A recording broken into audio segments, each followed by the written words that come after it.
Shri S Jayasuryan, ഇവിടെ doctor Nisha പറഞ്ഞത് ഇത് കണ്ണിൽ പൊടിയിടുവാനുള്ള ഒരു കാര്യമാണെന്നാണ്. ഇന്ന് നമ്മുടെ പ്രതിപക്ഷ നേതാവ് വി.ഡി. സതീശൻ പറഞ്ഞ കാര്യവും ഇത് തന്നെയാണ്. ഇതൊരു തരം ഗിമ്മിക്ക് മാത്രമാണെന്നാണ് ഇന്ന് ചില എം.പിമാരും പറയുന്നത് കേട്ടു. ഇപ്പോൾ പ്രതിപക്ഷത്തുള്ള എല്ലാ എം.പിമാരും ഒരേ രീതിയിലല്ല, കേരളത്തിൽ നിന്നുള്ള എം.പിമാർ എല്ലാവരും ഒരേ രീതിയിലല്ല പറഞ്ഞത്. അത് നല്ലതാണ്, ഈ മിഡിൽ ക്ലാസ്സിന് ഒരു ഗുണകരമായി മാറുന്നുണ്ട് ആദായ നികുതിയിലെ ഈ ഇളവ് എന്ന് പറയുന്നു. പക്ഷേ ചിലർ പറയുന്നത് അതൊരു കണ്ണിൽ പൊടിയിടാനുള്ള ഒരു ശ്രമം മാത്രമാണ് എന്നാണ്. ആ വിമർശനത്തിനുള്ള മറുപടി.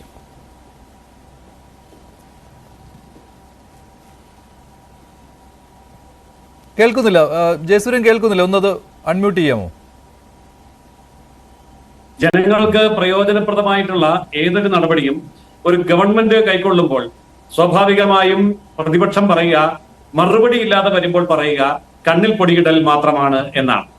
യഥാർത്ഥത്തിൽ സർക്കാർ ഇവിടെ കൈകാര്യം ചെയ്തിരിക്കുന്ന വിഷയം നമുക്ക് വളരെ വ്യക്തമായി അറിയാം. ആയിക്കോട്ടെ, ഞാൻ ഡോക്ടർ സംസാരിച്ചപ്പോ ഇടപെട്ടില്ലല്ലോ, എനിക്ക് ഇടപെടാൻ അറിയാൻ മേലാഞ്ഞിട്ടല്ലോ. പ്രതിപക്ഷ നേതാവിന്റെ കാര്യവും എം.പിമാരുടെ കാര്യവും പറഞ്ഞപ്പോഴാണ് നിഷ. ശരി, ഡോക്ടർ സംസാരിക്കുമ്പോ ഒക്കെ തിരുത്താൻ എനിക്ക് അറിയാൻ മേലാഞ്ഞിട്ടല്ല ഞാൻ മര്യാദ പാലിച്ചത്. ഡോക്ടർ പുതിയ ആളല്ലേ എന്ന് ഓർത്താ പിന്നെ മിണ്ടാതിരുന്നു. ഓക്കെ, അപ്പോൾ ഇവിടെ ഇൻകം ടാക്സിന്റെ 12 ലക്ഷം എന്നുള്ളതും അതുപോലെ തന്നെ നമ്മൾ നോക്കണം. സാധാരണക്കാരുടെ കയ്യിലേക്ക് മുദ്രാ ലോൺ അത് 20 ലക്ഷം വരെ എത്തിക്കുമ്പോൾ അത് സാധാരണക്കാരുടെ കയ്യിലേക്ക് പണം എത്തിക്കുകയാണ്. MSME അവിടെ സ്റ്റാൻഡപ്പുകൾക്ക് 20 കോടി വരെ വായ്പ കൊടുക്കാനുള്ള സംവിധാനം ഉണ്ടാക്കി. MSMEയിൽ കൂടുതൽ പണം എത്തിക്കുന്നുണ്ട്. അതുപോലെ TDS വളരെയേറെ കഷ്ടപ്പെട്ട ഒരു വിഷയമായിരുന്നു കഴിഞ്ഞ അനേക വർഷങ്ങളായിട്ട്. അപ്പോൾ ആ വിഷയത്തിൽ ഈ കംപ്ലയൻസിന്റെ കാര്യത്തിൽ വളരെ ഉദാരമായ സമീപനം എടുക്കുമെന്ന് പറഞ്ഞിട്ടുണ്ട്. അതുപോലെ കിസാൻ ക്രെഡിറ്റ് കാർഡ് 5 ലക്ഷമാക്കിയിട്ട് വർദ്ധിപ്പിച്ചിട്ടുണ്ട്. SC/ST വിഭാഗത്തിലെ വനിതകൾക്ക് വരെ 2 കോടി രൂപ കൊളാറ്ററൽ സെക്യൂരിറ്റി ഇല്ലാത്ത ലോൺ കൊടുക്കാനുള്ള സംവിധാനമുണ്ട്. ഇതൊക്കെ നോക്കുമ്പോൾ ഒരു കാര്യം വളരെ വ്യക്തമാണ്. വൻതോതിൽ സാധാരണക്കാരുടെ ഇടയിലേക്ക് പണം കൊടുക്കാനും അടിസ്ഥാന രംഗത്ത് ജനങ്ങൾക്ക്, പാവപ്പെട്ടവരെ സംബന്ധിച്ചിടത്തോളം അവരുടെ കയ്യിൽ പണം എത്തിക്കാനും ആ പണം നേരെ മാർക്കറ്റിലേക്ക് വരാനും ഉള്ള ഒരു അവസരം ഇവിടെ ഒരുക്കുന്നുണ്ട്.